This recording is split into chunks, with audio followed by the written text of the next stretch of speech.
The challenge is that culture breaking behavior rarely announces itself with a red flag and a flashing light. It's subtle. A comment here, a pattern of complaints there, an energy shift that you can feel but can't quite put your finger on.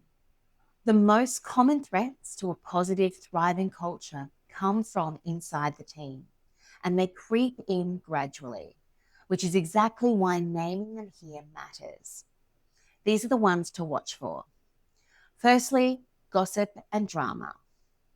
Negative gossip erodes trust and safety faster than almost anything. And in direct sales, where your team communicates primarily through group chats and social channels, it can spread with alarming speed. A comment made in a side conversation, a grievance that's aired in the wrong forum, a story that grows in the retelling. These things travel. And once gossip takes hold in a team culture, it fundamentally changes what it feels like to be a member of that team. People become guarded, sharing stops. The circle of safety contracts. Now, your role is not to police every conversation. It is to model the alternative. When someone brings you a piece of gossip, respond with curiosity about the real issue, not the story. Encourage people to raise concerns directly with the person involved. And if gossip arrives in a group setting, name it calmly and redirect. Let's not get into that here. Let's focus on what's important. Second item is us versus them. Too often in direct sales teams, head office or the corporate team become a convenient target for frustration, a promotion that doesn't land well, or a policy change that creates more work, a system that isn't cooperating. Suddenly, there's an invisible line drawn between your local team and the broader company. Your job is to hold the bigger picture. You can absolutely acknowledge something that's frustrating. Your team will trust you more for that than pretending everything's perfect. But always bring it back. We are part of the same company. We're working towards the same goals. How can we solve this together? Our energy is best spent on what we can influence. Togetherness with your corporate team serves your business far better than blame. Our third item is hippos, not the animal, the highest performing person's opinion. Every team has star performers, and in direct sales, those people are often vocal, confident, and deservedly celebrated. But without careful facilitation, their voices can fill the room in a way that inadvertently silences others. Someone who is newer, quieter, or less confident may have a genuinely valuable perspective, but never share it because the space has already been taken. So watch for this in team meetings and group discussions. Some practical ways to counteract it are to ask quieter members directly for their input, to use brainstorming before group discussion so everyone contributes before hearing others' ideas, or to deliberately rotate who speaks first. Your highest performers will not be diminished by hearing from others. Your whole team will be enriched by it. Number 4 is unhealthy competition. Direct sales is inherently competitive, and healthy competition is one of its greatest motivators.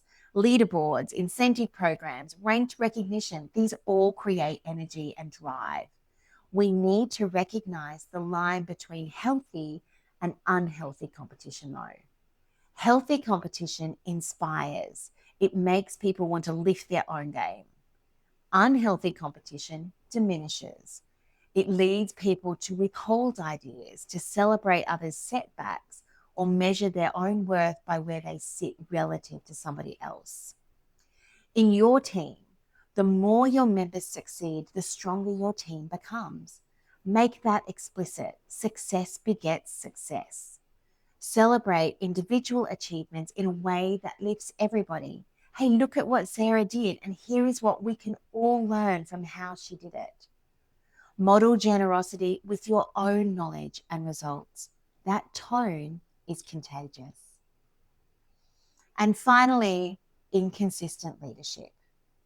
This one can be confronting to sit with because it asks us to look at our own behavior. Inconsistent leadership looks like addressing negative comments from one team member, but laughing them off when another person makes the same remark.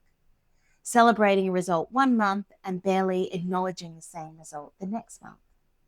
Saying that your team's well-being is a priority and then consistently cancelling check-ins.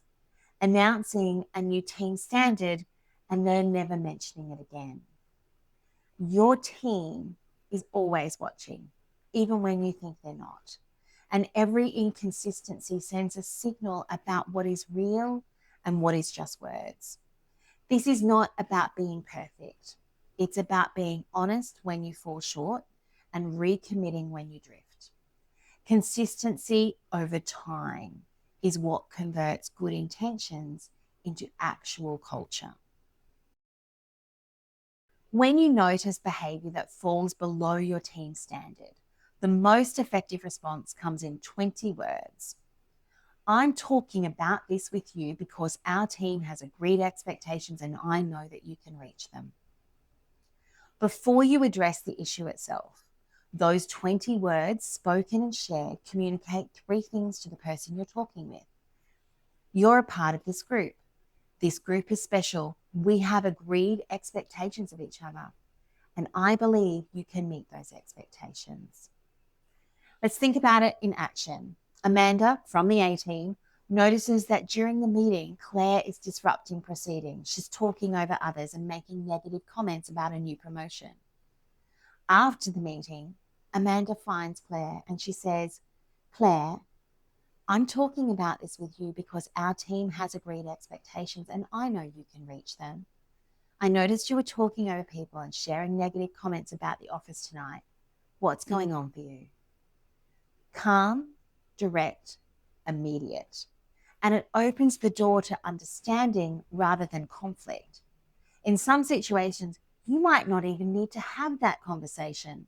Claire might pull herself up mid-meeting, or you might simply say, hey, Claire, enough with the negativity. Let's keep it positive. The key is this: you do not let it slide, because when you do, you have set a new standard. We will explore feedback and clear conversations in much greater depth in Amplify Your Influence. But those 20 words give you a foundation to build on for this moment on.